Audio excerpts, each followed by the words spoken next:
Well, I'm getting ready to load some more for this Winchester, and I thought I would do a quick overview of it. So the standard mags are the 5 and 10 round that Winchester made. Really well made little mags. This is a 10 round aftermarket one. Not as well made, but a little bit of modified, and they work pretty well. I don't know how the light is going to be here, but I'll do what I can. Interesting gun. Comes apart very easily. There's a little detent you push down. Unscrew that. Well, make sure it's cocked and on safe. Okay, then just thump it a couple of times, and this whole front end splits off.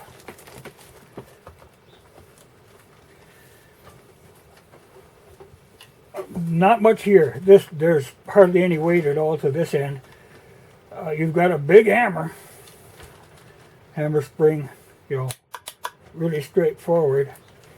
The reason you cock it before you take it apart is because if the hammer is in the up position, it won't go back on.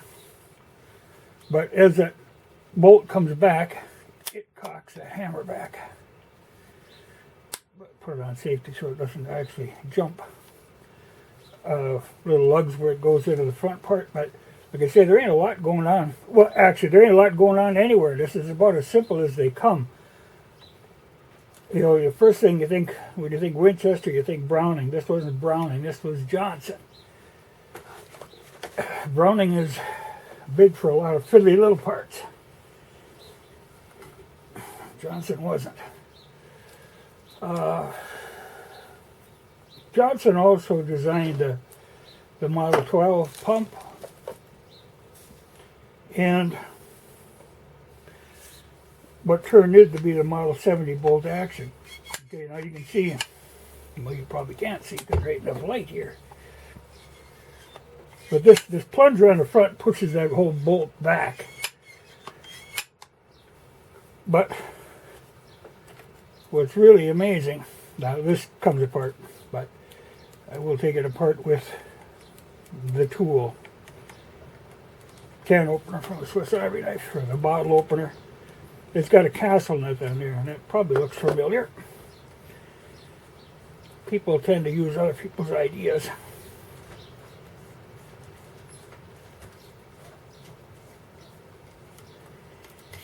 That unscrews. This whole part comes out. There's a spring in here that just keeps that plunger. Okay, now here's the thing that makes it weird. Okay, this wood handguard is just a shell. And that's why a lot of them, the handguards get broke on them or cracked. Because what it's covering up is the bolt. Because this massive piece of steel is actually part of the bolt. That's what gives it that double recoil. When you fire, there's a little recoil from the shell going off, and then there's a much bigger recoil when the bolt hits the end of its travel.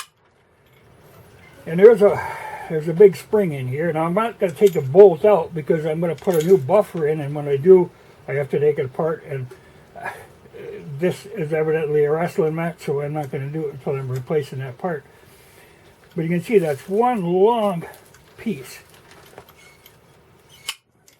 And it's the only piece that's moving in here.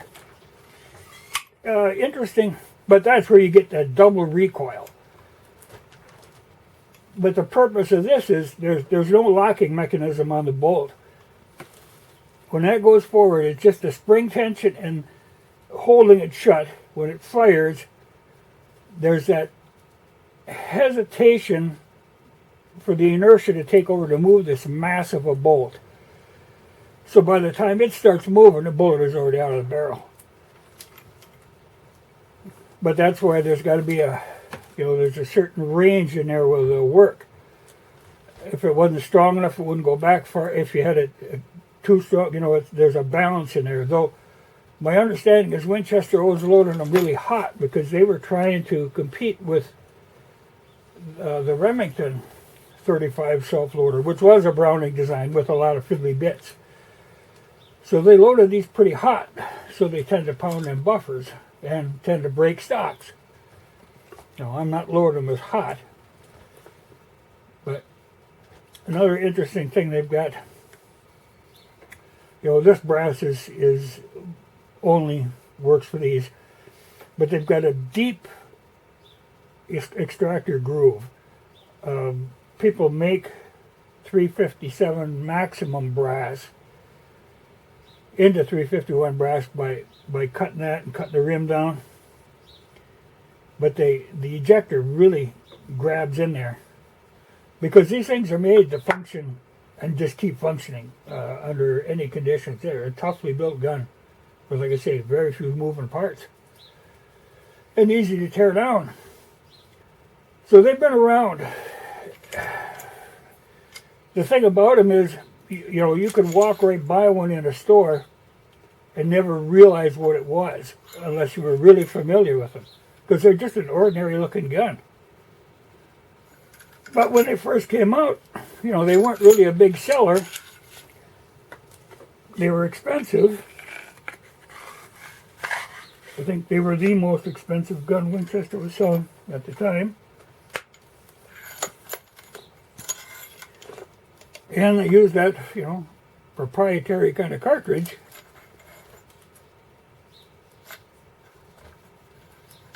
So, you know, like I say, not a big seller. But when World War I got started,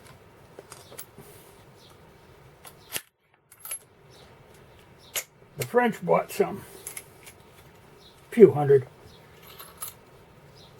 Because what they were using them for was in aircraft.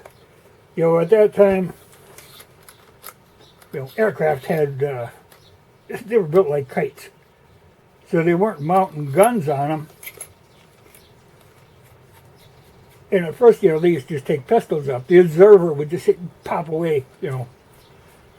Well, these Winchesters worked really well for them because you could shoot them with one hand. And they, like I said, they had 5 and 10 round magazines, but then later,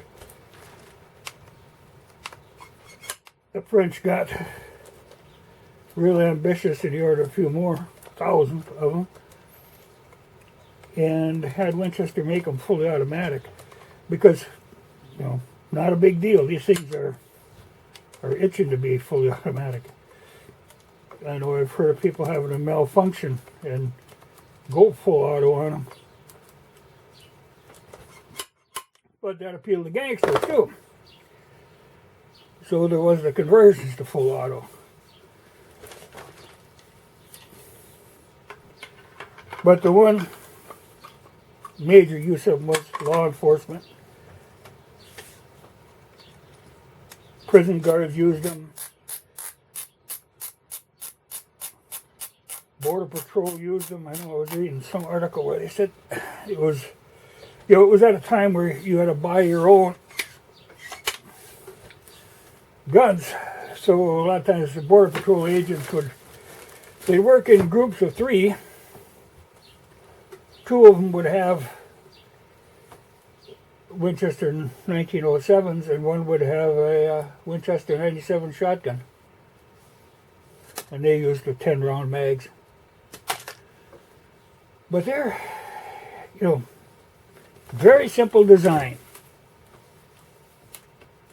and very susceptible to modification. But, you know, innocent looking gun. I mean, even with the 5 round mag in it, you know, that just looks like any ordinary gun. But they have great potential. You know, the only drawback, because of that huge bolt, they're heavy. They're relatively heavy compared to other guns. But they're a solid shooter. And the caliber is weird, but she's got quite a wump to her. I was a little surprised how hard they hit.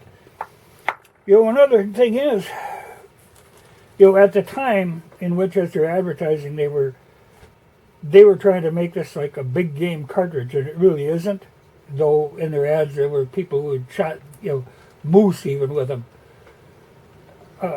When they first came out, they were, considered suitable for deer, but they used to shoot deer with really, small caliber guns. And they worked fine, and I wouldn't hesitate to take a deer, though they're not a long range gun, but under 100 yards, it'd be no problem. That's a 180 grain bullet that hits with authority. When I'm loading with 42-27, and actually, when you load them, when you put that bullet in, you're actually compressing that 42-27. So you'd have to go with a lot hotter powder to get much more speed out of them. But I think they're 1,800 feet per second, something around in there. But, by today's standards, they're considered to be, small for big game, too big for small game. Like, you hit a rabbit with one of these, you're going to tear him in half. But, as a self-defense gun, they're considered to be a pretty fine machine. And I can see it, they're small, easy to maneuver around, and you start putting higher capacity magazines in them.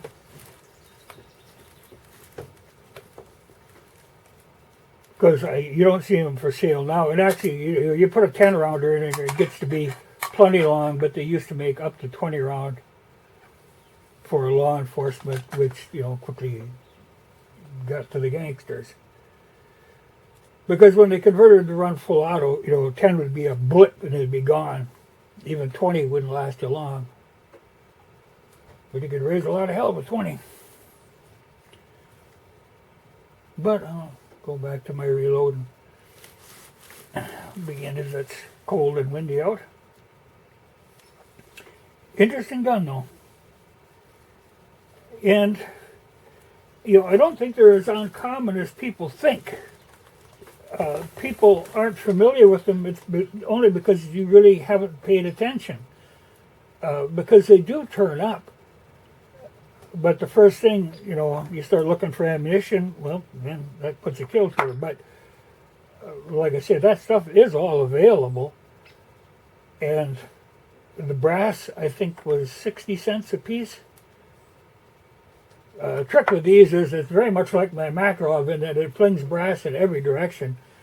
It's puzzling me. That's part of the reason I was doing that slow motion the other day, trying to figure out how it does. It works like a lawn sprinkler, where they go that tum tum tum tum tum, because it does it in a pattern. It lays them out in a semicircle, and it'll sweep back and forth. Why it does that, I do not know. But I was hoping that would tell me something, that slow motion, but it tells me it happens, but it doesn't tell me why. But very interesting gun. And I don't think they're that outrageously expensive. There again, this is one of them deals I stumbled on. I had seen one before, and I was kind of after that one, and that one got away from me. So, and this one is actually in better shape than that one is, because, like I said, the tendency on these is to break this wood. A lot of times you'll find this wood is all patched up, and even back here on the stock, because they take quite a beating. And I think particularly if that buffer inside wears out, because then it's clanging back hard.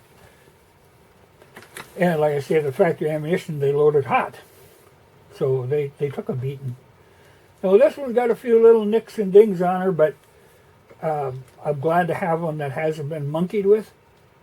It hasn't been reblued or refinished in any way. It's just the way it was. But I would think, like I say, they're expensive. I would think somebody buying one You know, you'd have to be feeling pretty damn rich in the first place to buy one. You probably wouldn't do a lot of hunting. And I think if you're going to put that much money into it, you're going to take a little bit of care of it. Because this gun is a 213, or 1913. So, it's over 100 years old. And for anything to hang together that long. But, like I say, very few moving parts compared to what Browning design was for that Remington. This is much simpler.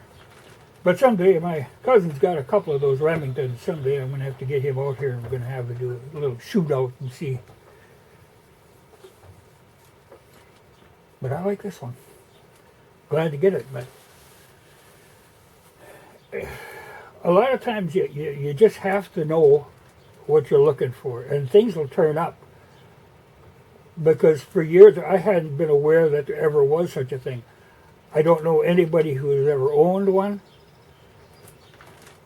Because everybody deer hunting, it was Winchester 94s, 30-30s. That was about the extent of her. I don't know anybody who had an automatic. But it's an interesting in-between gun.